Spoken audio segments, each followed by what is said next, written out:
Hi learners, we have already completed the first 5 chapters जहां पे हमारा लास्ट चैप्टर था ऑर्गेनाइजिंग। जब आप वीडियो देख रहे होंगे तो ऑलरेडी उससे पहले तक 5 चैप्टर्स आ चुके हैं। अगर आपको कोई भी चैप्टर में कोई भी कंसर्न है, कोई भी डाउट्स है तो आप उसके रिस्पेक्टिव कमेंट सेक्शन में डाल सकते हैं। आज शुरू करते हैं one of the most important chapter, next function, that is your staffing. अब स्टाफिंग का मतलब क्या होता है? सिंपल सा, putting the right person doing the right job at the right time. कोई भी काम को करने के लिए हमने एक स्ट्रक्चर बनाया। We make a structure like functional, divisional. हमने ऑर्गेनाइजेशन डिस्कस की, फॉर्मल, इनफॉर्मल। फिर हमने देखा काम बहुत ज्यादा होगा तो हम लोगों को डेलीगेट करेंगे। अगर उसके बाद भी my organisation doesn't have the required number of people, तो finding the right person for that right job is called as staffing. अब सर, स्टाफिंग में एक सबसे पहला क्वेश्चन बनता है कि sir what are the importance of staffing. तो 5 इंपॉर्टेंस है, तो समरी में लिखा हूं मैं यहाँ पे। First, discovering and obtaining, finding the right person, obtaining a competent personnel for various jobs. जितने भी अलग अलग काम है या जितनी भी अलग अलग एक्टिविटीज है, हर टास्क, हर एक्टिविटी के लिए we need to have very competent person. जो भी इंसान को हमने ढूंढा है, we need to put them at a right job, और सही समय पे सही काम करवाना है जिससे हमारा परफॉर्मेंस क्या हो, परफॉर्मेंस हो जाए इंप्रूव। जो भी टास्क का काम करना है, अगर उससे हमारा परफॉर्मेंस क्या होना चाहिए, फिर थर्ड, गाइस, एक ऑर्गेनाइजेशन में 3 लेवल है, टॉप लेवल, मिडिल लेवल और ऑपरेशनल लेवल। अगर मैं हर एक लेवल पे सही एम्प्लॉयज को डिप्लॉय करता हूं तो उनमें से जो ऑपरेशनल वाला अच्छा होगा फिर मिडिल पे भी हो जाएगा, फिर मिडिल पे जो अच्छा होगा वो टॉप पे जाएगा। तो इससे क्या हो रहा है?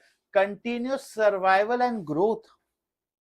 कि हमारा बिजनेस अगर सही लोगों से एक ऑर्गेनाइजेशन को बिल्ड किया है, बनाया गया है, इससे सिंपल है, organisation will survive, organisation will grow, and साथ में through succession planning. Succession planning मतलब ये इसके बाद ये रेडी है, इसके बाद ये रेडी है, कि जो भी ऑपरेशन में अच्छा है वो मिडल में चला जाएगा और जो मिडल में अच्छा है वो टॉप में चला जाएगा। फिर फोर्थ पॉइंट है इसकी optimum utilisation. Staffing says that we neither need to be overstaffed, we neither need to be understaffed. क्योंकि गाइस अगर हम ओवरस्टाफ होते हैं, it increases my labour cost. मुझे जबरदस्ती के ज्यादा एम्प्लॉयज रख रहा हूं, और ज्यादा एम्प्लॉयज मतलब ज्यादा पैसा। तो सर इफ यू आर अंडरस्टाफ, इसका नुकसान क्या है sir? The task won't be completed. For that task, I need 50 people, so हमें 50 चाहिए। अगर 40 लाओगे तो task won't be completed. And the last important point is very easy कि if you are finding the right person doing the right job, तो उससे क्या improve होगा? Job satisfaction. Employees का क्या increase होता है? Morale, confidence, self esteem, ये सारी चीजें बढ़ जाती है। तो 5 पॉइंट फिर से, obtaining right person, continuous survival and growth, fourth optimal utilization, and improves your job satisfaction. Next topic is HRM. अब जैसे जैसे एक ऑर्गेनाइजेशन बढ़ते गया, हर एक ऑर्गेनाइजेशन में हमें एक अलग सा ही डिपार्टमेंट चाहिए था जो इस ह्यूमन रिसोर्सेज, दो एम्प्लॉयज को ढंग से मैनेज करे। अब इस एचआरएम के एक ही क्वेश्चन बनता है, what are the duties of the HRM. तो इसके बहुत सारी ड्यूटीज है, very simple simple. First is recruitment. मैं आगे आपको डिटेल में बताऊंगा, अभी रिक्रूटमेंट का मतलब बेसिक समझ लो, ढूंढना, लोगों को ढूंढना और लोगों को स्टिमुलेट करना कि अप्लाई फॉर द जॉब। अब जो भी जॉब्स के लिए आ रहे हैं उस जॉब को एनालाइज करो और उसके रिलेटेड डिस्क्रिप्शन बनाओ, क्या काम करना होगा, कैसे। जैसे एचआर जिसे हम बोलते हैं ना, हर जॉब को बताएगा तुम्हें क्या काम करना है, कैसे करना है, सारी चीजें। उसके हिसाब से हर एक जॉब की, हर एक एम्प्लॉय की हम क्या डिसाइड करेंगे? Compensation. So first we need to have recruitment, second we need to analyze, third is compensation. अब भैया हम एम्प्लॉयज को लेकर तो आ गए, ये एचआर ही है जो मेक श्योर करता है कि हम अपने एम्प्लॉयज को क्या दे, प्रॉपर ट्रेनिंग एंड डेवलपमेंट। फिर social security, I still remember I worked in an MNC, तो वहां पे ना एक पीपीएफ वगैरह, जो पीपीएफ होता है, ग्रेचुइटी फंड होता है, वो सारी चीजें भी यही देखते हैं। तो 5 पॉइंट के हिसाब से बहुत हो जाता है, रिक्रूटमेंट, एनालाइजेशन, कंपेंसेशन, फिर हमारा social security scheme and training and development. इसके अलावा भी और बहुत सारी चीजें हैं जो ये देखते हैं। First is maintenance with labour relation, कि जो हमारे है ना लेबर यूनियन बनता है उनके साथ जो रिलेशन मेंटेन रखना, कि अगर ये लेबर यूनियन गुस्से में आ गया फैक्ट्री बंद हो जाएगी भाई। Handling what? ग्रीवियंसेस, ये ग्रीवियंसेस किसके? Of your labour, of your employees या वर्कर्स। और सबसे इंपॉर्टेंट, डिफेंडिंग द कंपनी। अगर कोई भी केस हुआ ना कंपनी पे, केस चल रहा है, तो लीगल भी एचआर ही देखता है। You have to remember any 6 points. मैं बेसिकली कुछ इजी वाले बता देता हूँ। एक है रिक्रूटमेंट, एनालाइजिंग, कंपनसेशन, ट्रेनिंग। ये 4 अब याद करो तो बहुत इजी हो जाता है। उससे ज्यादा अगर 2 और याद रखना है तो स्कीम, एक है सोशल सिक्योरिटी स्कीम और एक है defending the company in law. उसके अलावा ये 2 पॉइंट लेबर रिलेटेड है, लेबर यूनियंस के साथ और उनके ग्रीवेंसेस। तो प्लीज अच्छा इंपॉर्टेंट है, 2 मिनट अगर रिवाइज पीछे करके देख लोगे तो आपका ये टॉपिक भी खत्म हो जाएगा। अब next important is what is a staffing process. तो जब स्टाफिंग प्रोसेस की बात आती है तो बहुत सारे स्टेप्स हैं। First step is estimating the man power requirement, कि भाई समझो कितने लोगों की आपको जरूरत है, how many peoples are needed. यार एक ऑर्गेनाइजेशन में अलग अलग प्रकार के लोग रहते हैं, अलग अलग बैकग्राउंड से, अलग अलग कल्चर से। तो we need to do 2 analysis. कितना एनालिसिस लगता है इसमें? 2। पहले एनालिसिस का नाम है वर्कलोड एनालिसिस। पहले एनालिसिस को क्या बोलते हैं? वर्कलोड। जब हम वर्कलोड एनालिसिस को पढ़ते हैं, इसका मतलब सिंपल सा है, जो भी ये टास्क है, ये काम है, ये सारे टास्क, ये सारे काम करने के लिए the number of people required. जो टास्क है, जो काम है, ये टास्क के लिए, काम के लिए हमें कितने लोगों की जरूरत होगी, उसे हम बोलते हैं वर्कलोड। कि सर 10 लोग चाहिए, 20 लोग चाहिए, 50 चाहिए, 100 चाहिए, 200 चाहिए, उसे हम बोलते हैं वर्कलोड। फिर नेक्स्ट है सर एक्चुअली आज के डेट में हमारे पास एम्प्लॉयज कितने अवेलेबल है। ये टास्क करनी है, ये एक्टिविटी करनी है, सर जरूरत है, रिक्वायर्ड इज 100, मैं मानता हूं सर, पर अवेलेबल अभी प्रेजेंट कंपनी में कितने हैं? That is called as workforce. Required workload, available workforce. इससे मुझे पता चल जाएगा 3 चीजें। अगर भैया जरूरत 100 की थी, either it can be 90, it can be 100 और आइदर इट कैन बी 120। जब जरूरत 100 की है और 90 ही है, इसे हम बोलेंगे अंडर स्टाफ। जब चाहिए 100 और है ही 100, तो उसको बोलेंगे ऑप्टिमम स्टाफ। और चाहिए 100 है 120, इसको हम बोलेंगे ओवर स्टाफ। अब देखो guys, over staff very easy. या तो सीधा एम्प्लॉयज को कर दो दूसरे जगह ट्रांसफर, या हम उसको क्या बोलेंगे? Sorry, I need to terminate you. TT खेलो, ट्रांसफर करो, टर्मिनेट करो। बट अगर अंडर स्टाफ है तो वहां से शुरू हो जाता है द प्रोसेस ऑफ स्टाफिंग, जिसमें आता है रिक्रूटमेंट, सिलेक्शन वगैरह। इसी के वजह से अब आगे हमें क्या पता चल जाएगा, जब मैन पावर रिक्वायर्ड, जो लोग कम पड़ गए ना अंडर स्टाफ से, उनका जॉब डिस्क्रिप्शन क्या होगा, उनकी ड्यूटीज क्या होगी, उनका प्रोफाइल क्या होगा, सारी चीजें कहां से पता चलती है इससे। तो इसके 2 पॉइंट है, एक है वर्कलोड, एक है workforce. Workload is about the required, workforce is available. इससे ओवर अंडर ऑप्टिमम पता चलेगा। ओवर है तो टर्मिनेशन, अंडर है तो स्टाफिंग।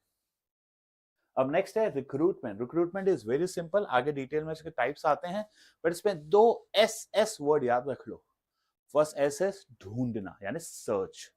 एम्प्लॉयज को ढूंढना कि कौन एम्प्लॉय हमारे ऑर्गेनाइजेशन के लिए बेस्ट हो सकता है, और उन्हीं को क्या करना है? स्टिमुलेट। स्टिमुलेट मतलब उत्साहना, कि क्यों ना आप हमारी कंपनी में जॉब के लिए अप्लाई करो। तो 2 S S. First S stands for searching, second S stands for stimulating. First S S searching, second S S stimulating. अब नेक्स्ट यहां तक हो गया हमारा। नेक्स्ट है सिलेक्शन।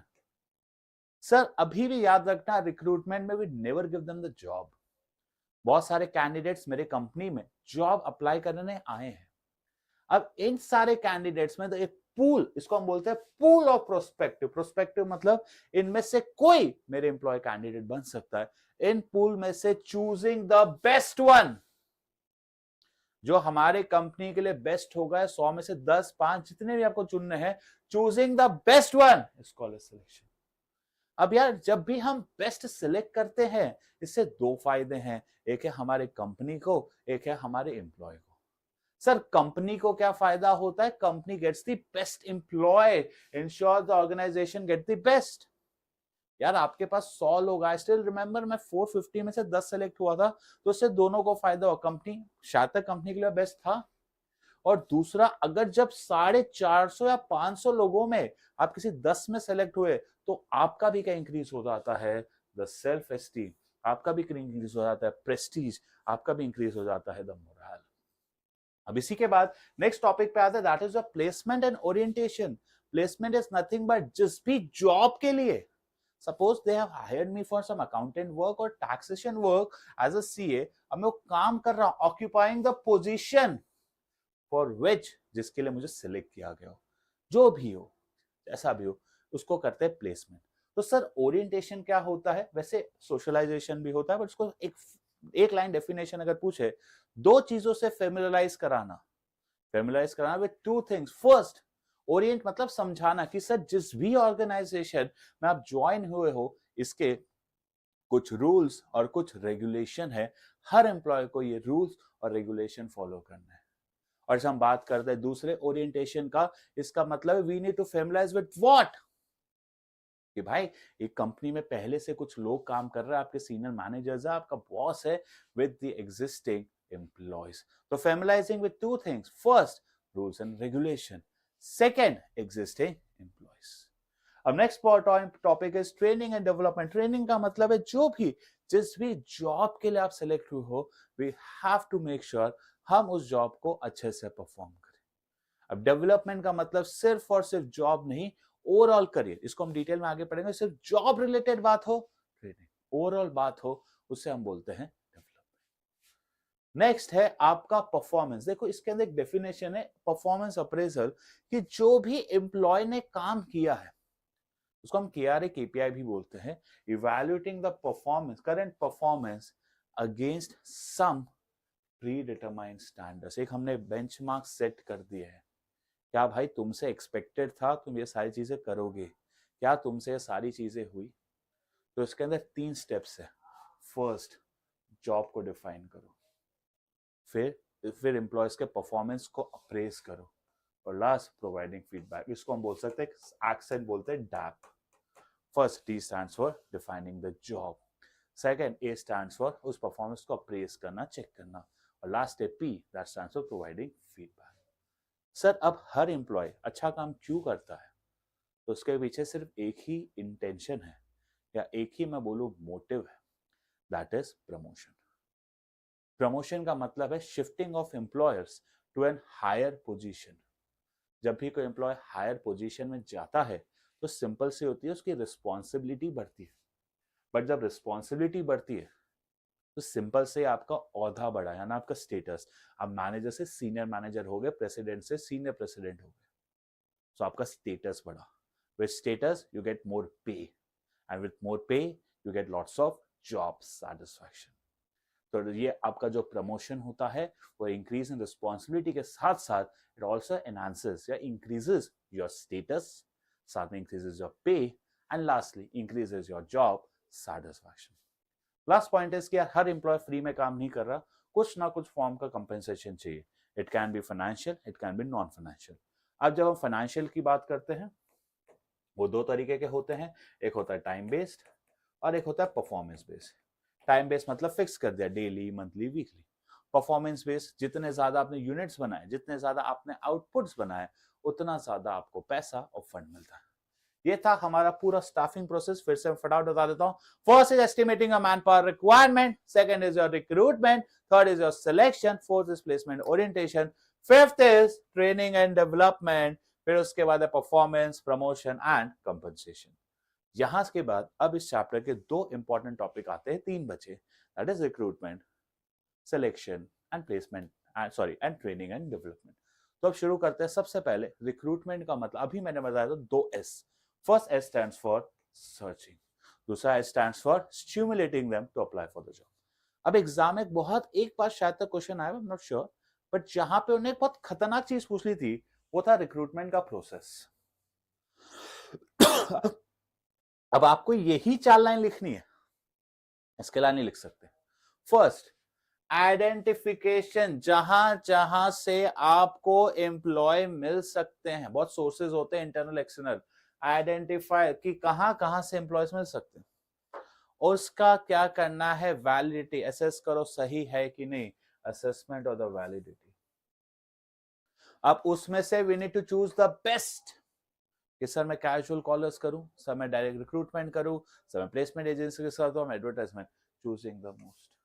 एक बार हमने सोचा क्यों ना हम एडवर्टाइजमेंट से लेकर आए, तो अब हमें क्या करना है, we need to invite applications. क्या इनवाइट करने हैं इधर, अब हमें इनवाइट करने पड़ जाएंगे एप्लीकेशन। 4 पॉइंट फिर से, identification of different sources, assessment, choosing and last is inviting application. अब बहुत ही सिंपल है, that is your internal source of recruitment. ध्यान दीजिएगा, थोड़ा सा यहाँ पे रिफ्लेक्शन है, प्लीज अवॉइड दैट, ठीक है। तो shifting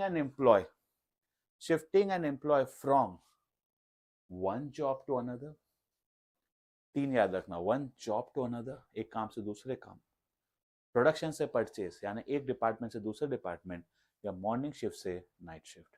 one job to another, one department to another, one shift to another without substantial change in responsibility. ये एक बहुत ही अच्छा सोर्स है, जिधर मेरे ओवर स्टाफ है और जिधर मेरे अंडर स्टाफ है। यहाँ पे 150 है, यहाँ 50 है, मुझे दोनों जगह 100 चाहिए, तो यहाँ से 50 को मैं यहाँ पे ट्रांसफर कर दूंगा। फिर इसको हम एक तरीके से हॉरिजॉन्टल क्यों बोलते हैं, टास्क बढ़ रहा है पर औहदा नहीं, मोस्टली रिस्पॉन्सिबिलिटी पावर्स वैसी ही रहती है। And helps in avoiding employees termination या solving grievances, handling grievance, avoiding termination या रिमूविंग इंडिविजुअल ग्रीवियंसेस। टर्मिनेशन का मतलब क्या है भाई, किसी को हम नौकरी से निकाले, सच्चा उसको बोलते हैं तो तेरे को मैं नौकरी से निकाल रहा हूँ, अच्छा था तू ट्रांसफर ले लो।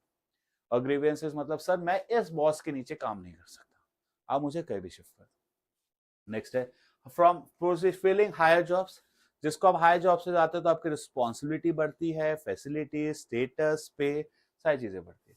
इसको हम एक तरीके से बोलते हैं वर्टिकल शिफ्ट। हम नीचे से कहाँ जा रहे हैं, ऊपर, तो इसको हम बोलेंगे वर्टिकल। क्या इंक्रीज होगा, मोटिवेशन। क्या इंक्रीज होगा, लॉयल्टी। क्या इंक्रीज होगा, सेटिस्फैक्शन। अब इसके भी कुछ इंपॉर्टेंस है, देखो यार, चेन ऑफ प्रोग्रेस। आपको पता है कि आज अगर हम ऊपर जा सकते हैं तो मेरे को मोटिवेटेड हो, आई एम मोटिवेटेड यार गिरीश सर, क्यों ना अपन अच्छे से काम करें। अगर अपन ने अच्छे से काम किया, अपन को हायर ले जाएंगे, हायर लेवल पे एम्प्लॉयज परफॉर्मेंस टू लर्न। अब गाइस इंटरनल हम लोगों को ले रहे हैं, तो सिंप्लीफाई, उसको पता है कि जो रूल्स प्रोडक्शन डिपार्टमेंट में रखते हैं, रूल्स एंड रेगुलेशन तो सेम रहेंगे, सिंप्लीफाइज द प्रोसेस। देखो सिंपल है तो ये चीपर भी है। टूल ऑफ ट्रेनिंग का मतलब क्या है कि भाई आप किसी को प्रोडक्शन, परचेज, सेल्स, अलग अलग डिपार्टमेंट में फिर transferring them, it's a tool for training, they get to know the new skills, training. और last is shifting employees from over staff, जिस डिपार्टमेंट में बहुत ज्यादा स्टाफ है तो that department which is un staff. अब देखो इसके लिमिटेशन है, scope for induction of fresh talent, कोई भी नया स्किल्स, नया टैलेंट ऑर्गेनाइजेशन में नहीं आ पाएगा। Induction of fresh talent is reduce, कोई भी नया स्किल नहीं आएगा कि भाई जो एग्जिस्टिंग है उसी इसमें। तो danger for inbreeding, infusion of, इसमें एक वर्ड और लिख सकते हो, infusion of new blood is not allowed, कोई भी नया स्किल, नया टैलेंट नहीं आ सकता। अब स्पिरिट ऑफ कॉम्पिटिशन, एम्प्लॉयज के इसमें कॉम्पिटिशन ही खत्म, अपने को पता है कोई कंपटीशन से मतलब नहीं, क्योंकि कुछ टाइम बाद तो अपन को मिल जाता है टाइम बाउंड प्रमोशन। अपने को पता है लेथार्जिक होने, स्पिरिट ऑफ कंपटीशन क्यों, क्योंकि कुछ नहीं तो आगे जाके प्रमोशन मिल ही जाएगा। स्पिरिट ऑफ कंपटीशन, एम्प्लॉयज के जो कंपटीशन स्पिरिट है वो भी खत्म हो जाएगा। और बार बार अगर मैंने अपने एम्प्लॉयज को ट्रांसफर किया, क्या क्या, बार बार अगर हम अपने एम्प्लॉयज को ट्रांसफर कर रहे हैं, तो जो मेरा प्रोडक्टिविटी लेवल है वो भी क्या हो जाएगा, डिक्रीज। फिर से चेन ऑफ इंप्रूव, सिंप्लीफाई होता है, इजियर होता है, फ्रॉम ओवर स्टाफ तो under staff and training. Induction of new blood, infusion नहीं आता है, स्पिरिट ऑफ कंपटीशन हैम्पर हो जाता है, टाइम बाउंड प्रमोशन है, फ्रीक्वेंट ट्रांसफर से प्रोडक्टिविटी रिड्यूस होती है, एम्प्लॉयज हो जाते हैं लेथार्जिक। अब नेक्स्ट टॉपिक बहुत इंपॉर्टेंट है, that are the type of external source. के मेरिट्स डिमेरिट्स इजी है बट इसके टाइप थोड़े से हैं। यहाँ पे first is your direct recruitment. इसमें क्या होता है, organisation places a notice outside the gate कि बता देते हैं हमें इस टाइप के अनस्किल्ड और सेमी स्किल्ड चाहिए, और इसमें सिलेक्शन हो जाता है ऑन द स्पॉट कि इस डेट इस टाइम पे आ जाना, ऑन द स्पॉट हम एम्प्लॉय का सिलेक्ट कर लेते हैं। अब ये जो वर्कर्स होते हैं they are called as badli workers. कौन से वर्कर्स है? They are called as badli workers. अब बदली वर्कर्स का काम क्या है? When there is a rush of work, बहुत ज्यादा काम है, या जो भी मेरे परमानेंट जो मेन एम्प्लॉयज है दे आर एब्सेंट। नेक्स्ट है हमारा कैजुअल कॉलर्स, डेटाबेस ऑफ अनसॉलिसिटेटेड, कि बहुत सारे लोग हमारे पास नौकरी के लिए अप्लाई करने आए थे, उनका डेटाबेस पड़ा है, क्या करें उनका? बाहर से मंगाए डेटा से अच्छा जो लोग हमारे साथ काम करना चाहते हैं उनमें से देख लो। Job seekers in four sources can be important source, और देखो पहले से डेटा पड़ा है तो ये हो जाता है लेस कॉस्टली। कीवर्ड याद रखिएगा, एग्जाम में बहुत बार आया है, अनसॉलिसिटेड एप्लीकेंट्स या अनटच्ड डेटाबेस। नेक्स्ट है employment exchange, mostly they are run by the government. They try to link between the job seekers जो नौकरी ढूंढ रहे हैं and the employers। कई बार गवर्नमेंट की जॉब्स में कंपलसरी नोटिफिकेशंस आता है, बट इसके एक डिसएडवांटेजेस भी है, गवर्नमेंट द्वारा रन है तो इनका जो भी डेटा होता है काफी हद तक द डेटा इज आउटडेटेड, क्योंकि डेटा को इजीली अपडेट नहीं करते। नेक्स्ट है एडवर्टाइजमेंट, बहुत सिंपल है, याद रखना 3 जगह, पहला है न्यूज़पेपर, दूसरा है ट्रेड एंड प्रोफेशनल जर्नल्स। 3 ही है, advertisement, trade and professional journals. यहां पे जब हम एडवर्टाइज करते हैं तो फायदा क्या है? वाइडर रेंज, बहुत ज्यादा लोगों तक हम पहुंच सकते हैं, और एक और एडवांटेज है more details, we can provide more details regarding 2 things, first is about the organization और दूसरा is about the job। But इसका डिसएडवांटेज है we may get a flood of response। flood of response मतलब हद से ज्यादा candidates आ जाते हैं। 3 जगह newspaper, professional and trade journals. Advantages क्या है? फॉर क्या बोलते हैं वाइडर चॉइस, एंड हम 2 चीजें अच्छे से बता चाहेंगे, दैट इज ऑर्गेनाइजेशन एंड दूसरा रिगार्डिंग एम्प्लॉयज। चलो अब आगे बढ़ेंगे। कैंपस रिक्रूटमेंट, कॉलेज इंस्टीट्यूशंस के साथ हम डायरेक्टली कनेक्टेड रहते हैं, मोस्टली आईएम्स वगैरह में से आप देखते हो तो इसमें क्लोज, एक वर्ड यूज है क्लोज लाइजनिंग दिया हुआ है क्या, क्लोज लाइजनिंग कनेक्शन। यहाँ पे हमें एक और वर्ड है that is the fresh talent या न्यू स्किल्स के लिए टेक्निक सबसे ज्यादा प्रिफरेबल होती है, 3 इडियट्स में आपने देखा होगा। नेक्स्ट है रिकमेंडेशन, सिंपल सी बात है, अब मैं काम कर रहा हूँ बहुत सारी जगह, तो I am introducing some of my employees, some of my colleagues to this organisation, introduction by me. तो जिससे क्या होता है, जिसको मैं इंट्रोड्यूस कर रहा हूँ उसको पता है कि गिरीश सर ने बताया तो सही जगह होगी, और मैं अगर ऑलरेडी कहीं काम कर रहा हूँ और अगर मैं किसी एम्प्लॉय को सजेस्ट करता हूँ तो उसको पता है, इज नोइंग कि हमारी कंपनी के एथिक्स क्या है, रूल्स क्या है। So introducing by present employees, तो बैकग्राउंड ऑलरेडी पता है। इस टाइप में एक इंपॉर्टेंट क्वेश्चन है, which kind of external sources में प्रीलिमिनरी स्क्रीनिंग ऑलरेडी हो जाती है। अब आगे पढ़ोगे, प्रीलिमिनरी स्क्रीनिंग मतलब removing unqualified unfit candidates, that is your recommendation. Advertisement और टीवी टेलीकास्ट करना, डिटेल वगैरह सारी चीजें गौर से देखो, इस ऐड को बहुत इजी होता है। नेक्स्ट है labour contractor, close contract with labours, जिनका काम होता है providing labours at short notice. क्या आपको ये जनरली हमारे कंपनी के ये एम्प्लॉयज ही होते हैं जिनका काम होता है कि हमें एम्प्लॉयज वर्कर्स प्रोवाइड कर देना, कैसे? एट अ शॉर्ट नोटिस, जल्द से जल्द। नेक्स्ट पॉइंट है हमारा placement agencies, national wide service, क्या चीज की डिमांड और सप्लाई को मैच करते हैं, दे चार्ज अ फ्री, उसके लिए फीस भी चार्ज करते हैं। मैनेजमेंट कंसल्टेंट्स में 3 चीजें हैं, recruit TPM, technical, professional and managerial person. कैसे है? टेक्निकल, प्रोफेशनल, मैनेजरियल पर्सन, और एक्सपर्ट होते हैं किसमें? मिडल और टॉप लेवल में।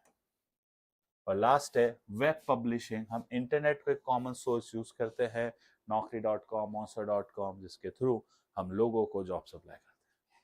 याद रखना कैंपस, ये मैं थोड़ा ये भी अलग कर दिया, आप एक लिख देते हो तो भी चलेगा, वैसे पूरा एक है, placement agency and management consultant. अब भाई इसके मेरिट्स देखते हैं, बाहर से ला रहे हो तो आपको नया स्किल मिलेगा, तो 2 पॉइंट सिंपल है, फर्स्ट क्वालिफाइड पर्सनल, कि हमें बाहर से बढ़िया क्वालिफाइड। दूसरा बाहर से ला रहे हो तो बहुत सारे लोगों में से चुनने की बात आ रही है, तो we get a wider choice. जब भी बाहर से लाओगे तो you get fresh talent, new blood. हमारे ऑर्गेनाइजेशन का नया ब्लड, नए जोश के साथ, नए जुनून के साथ लोग मिल जाते हैं।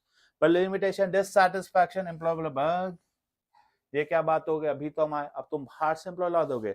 Dissatisfaction among whom, among the existing employees. जब भी हम बाहर से एम्प्लॉयज लाते हैं, एक बहुत बड़ा दिक्कत होता है, इट्स अ लेंथी प्रोसेस है, बहुत सारे स्टेप्स है, बहुत सारे सिलेक्शन प्रोसेस, आगे पढ़ोगे तो लेंथी।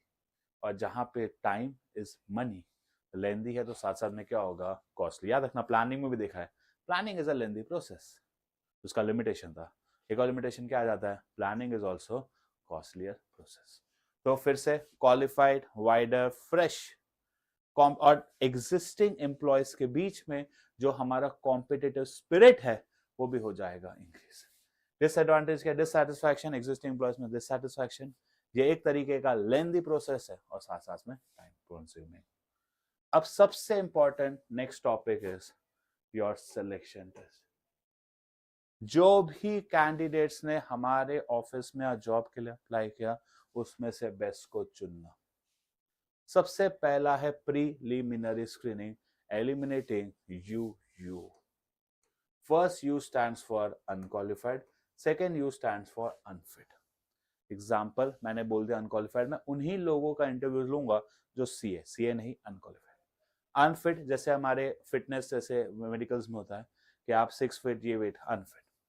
बहुत सारे तरीके के टेस्ट है। सबसे पहला टेस्ट है इंटेलिजेंस, ये है एक तरीके का psychological test.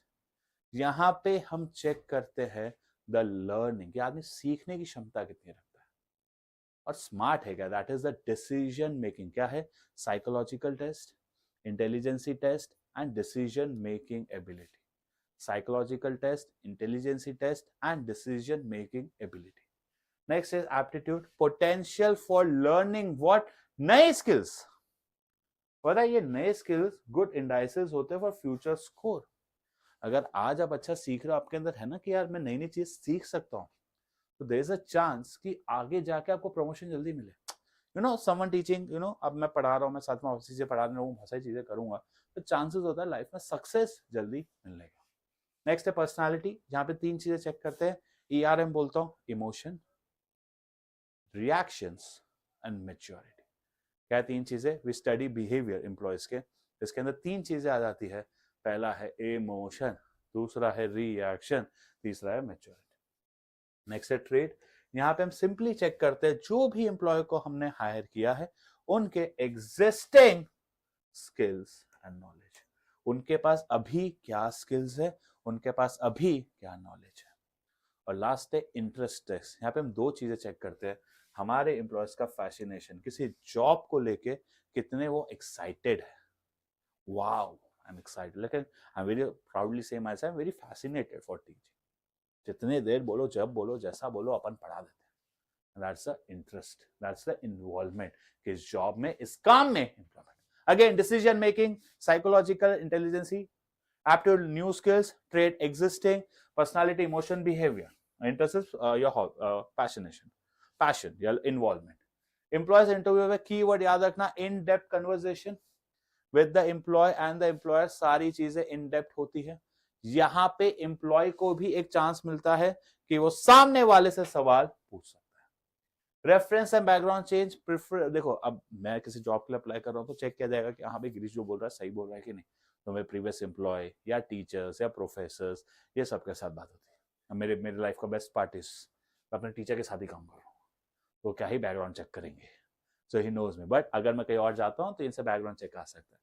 For getting more details about the employ, क्यों किया जाता है, इसमें एक इंपॉर्टेंट कीवर्ड याद रखना, which step is considered in selection process for getting more details of the prospective employees is a reference. Selection finally the most important, कि किस कैंडिडेट को हम सेलेक्ट करना चाहते हैं। जिस भी कंसर्न मैनेजर के नीचे मैं काम करने वाला हूं, उसका ओपिनियन सबसे ज्यादा मैटर करेगा। क्या गाइस, जिस भी कंसर्न मैनेजर के नीचे मैं काम करने वाला हूं, उसका ओपिनियन सबसे ज्यादा काम करेगा। नेक्स्ट है, अब जॉब देने से पहले हर एम्प्लॉय को जाना पड़ता है medical examination, required to go under a medical fitness test. कहाँ पे जाना होगा, मेडिकल फिटनेस टेस्ट, ये पास हो गया तो इसमें मिलेगा एक जॉब लेटर जहां पे लिखा होता है द डेट, किस दिन से आपको जॉब के लिए ज्वाइन करना है। जॉब ऑफर में सिर्फ लिखा होता है द डेट, दैट्स इट। बस हम बात करते हैं कॉन्ट्रैक्ट ऑफ एम्प्लॉयमेंट में सारी चीजें, जॉब टाइटल, स्टेटस, पे, सैलरी, कितनी लीव मिलेगी, क्या है, सारे रूल्स रेगुलेशन, सब चीजें देखी हुई रहती है कॉन्ट्रैक्ट। इसी के साथ हमारा लास्ट टॉपिक पे हम आते हैं, that is your training and knowledge. Training का मतलब है एम्प्लॉयज के अंदर स्किल्स लाना ताकि वो इस काम को अच्छे से परफॉर्म कर सके। अभी जो मैं नेक्स्ट टॉपिक पढ़ाने वाला हूं बहुत इंपॉर्टेंट है, what are the benefits of training to organisation and to employees. अब hit and trial method, it's a systematic learning. तुक्केबाजी नहीं करनी, जिससे क्या इंक्रीज होगा, हमारा वेस्टेज कम होगा, कम एफर्ट्स पे ज्यादा आउटपुट आएगा। उसी से सेकंड पॉइंट आता है एनहांसेस एम्प्लॉय। एम्प्लॉय की प्रोडक्टिविटी क्या होती है, बढ़ जाती है, ज्यादा क्वांटिटी भी बना पाओगे और जो गुड्स बना रहे हो उनकी क्वालिटी भी अच्छी होगी। occupies the future managers, हम फ्यूचर मैनेजर्स ले तैयार कर रहे हैं जो किस सिचुएशन में ले सकते हैं, इन केस ऑफ इमरजेंसी, कि इमरजेंसी सिचुएशन में दिस मैनेजर्स आर रेडी। अब जो सही एम्प्लॉयज को लेकर आओगे तो reduce absenteeism, employees turnover. Absenteeism मतलब एम्प्लॉयज एब्सेंट नहीं होंगे, छुट्टी कम मारेंगे, और छुट्टी कम मारेंगे तो एम्प्लॉयज आप ही के ऑर्गेनाइजेशन में है, तो जो मेरा एम्प्लॉयज टर्नओवर है वो भी क्या हो जाएगा, decrease. And response to fast change, adaptive employees हो जाएंगे। The employees are very adaptive, they are very prone to changes. ठीक है, तो सिस्टमैटिक है, enhance productivity, future managers, absent response. अब benefit to employees, better career, ज्यादा बढ़िया career बनेगा आगे के लिए। सेकंड, जो भी एम्प्लॉय आ रहा है उसकी परफॉर्मेंस बढ़ेगी तो ज्यादा पैसा कमा पाएंगे। अब अगर सही एम्प्लॉय है तो वो बेकार मशीनों को ढंग से चला पाएगा, अच्छी मशीनों से चलाएगा। जब मशीनों को अच्छे से चलाओगे, less prone to accidents. Handle machines को ढंग से करोगे तो लेस प्रोन टू एक्सीडेंट, और इससे सिंपली बढ़ता है सैटिस्फैक्शन एंड मोरल। क्या बढ़ जाता है, जो भी एम्प्लॉयज है उसका satisfaction, morale. Training, it is a process of increasing knowledge and skills to do the job better, और it's a job oriented development, learning and growth. इस ओवरऑल ग्रोथ होता है, और ये होता है career oriented. Job oriented training, career oriented development. अब next पे आते हैं, लास्ट टॉपिक। दो तरीके के ट्रेनिंग होते हैं, एक ऑन द जॉब और एक of the job. On the job is very simple, कि हम एम्प्लॉय को काम के साथ साथ ट्रेनिंग भी करा रहे हैं। इसके अंदर दो ही आते हैं, फर्स्ट अप्रेंटिसशिप प्रोग्राम और एक होता है इंटर्नशिप। पहले पढ़ते हैं, put the trainee under the guidance of A master worker. ठीक है, मास्टर वर्कर, इसमें कीवर्ड रखना, जैसे एक प्लम्बर के लिए छोटू प्लम्बर, इलेक्ट्रिशियन छोटू इलेक्ट्रिशियन जो आता है, हम एक मास्टर वर्कर के नीचे काम कर रहे हैं, जिससे हमें वो हायर लेवल ऑफ नॉलेज या हायर लेवल ऑफ स्किल्स मिले। और हम धीरे धीरे जब चीजें सीखते हैं, देखो आप सीखने में धीरे हो तो आपकी ट्रेनिंग का टाइम भी ज्यादा हो सकता है। इंटर्नशिप क्या होता है कि एज हमारा एजुकेशनल इंस्टीट्यूशन के साथ टाइप हो जाता है, जैसे IIM, बहुत सारे कॉलेजेस के जो IIM होते हैं या बड़े बड़े colleges, they have type with some companies कि भाई हमारे पास है, अब इनको इंटर्नशिप दो। जैसे हमारे CA में होता था, 3 साल की करनी पड़ती थी, अब 2 साल हो गई। तो इंटर्नशिप करने से जो हमने बुक्स में नॉलेज एक्वायर की है, from this we get the practical knowledge, तो चीजें सही है कि नहीं। लास्ट है वेस्टिब्यूल, इसमें कीवर्ड याद रखना, अवे फ्रॉम वर्क फ्लोर। ये मेथड तब यूज होती है जब हम सोफिस्टिकेट, जैसे एक रियल एग्जांपल, हमारे देश के सिपाही होते हैं ना, जो सीधा जंग में नहीं भेजते, हम उनको पहले एक बैटलफील्ड, एक डमी बैटलफील्ड में तैयार करते हैं, जब हम वहां सही हो जाते तो हम भेजते, that is of the job. वैसे जब आप किसी बड़ी मशीनों पे काम करने वाले जो करोड़ों की है, तो पहले डमी मशीन पे काम होता है, फिर we shift to the main machine. इसी के साथ हमारा ये खत्म होता है। फिर से एक बार ट्रेनिंग और डेवलपमेंट का डिफरेंस समझ लो। ट्रेनिंग है कि किसी भी जॉब रिलेटेड, कि यार अब मैं BST पढ़ा रहा हूँ, BST कैसे और अच्छे से पढ़ाना है, उसके रिलेटेड चीजें सिखाई जाती है ट्रेनिंग। फिर इसके अलावा मुझे पीपीटी बनाना, कम्युनिकेशन करना, ग्रूमिंग करना, सारी चीजें सिखाई जाए। That is a growth, career oriented, उसमें लाइफ बेटर होती है, इससे मेरा जॉब बेटर होता है। ठीक है, job oriented and career oriented. इसी के साथ हमारा स्टाफिंग भी खत्म होता है। नेक्स्ट वीडियो में मिलेंगे डायरेक्टिंग के साथ, तब तक के लिए पढ़ते रहो। First 6 chapters done. See you, tata, bye bye.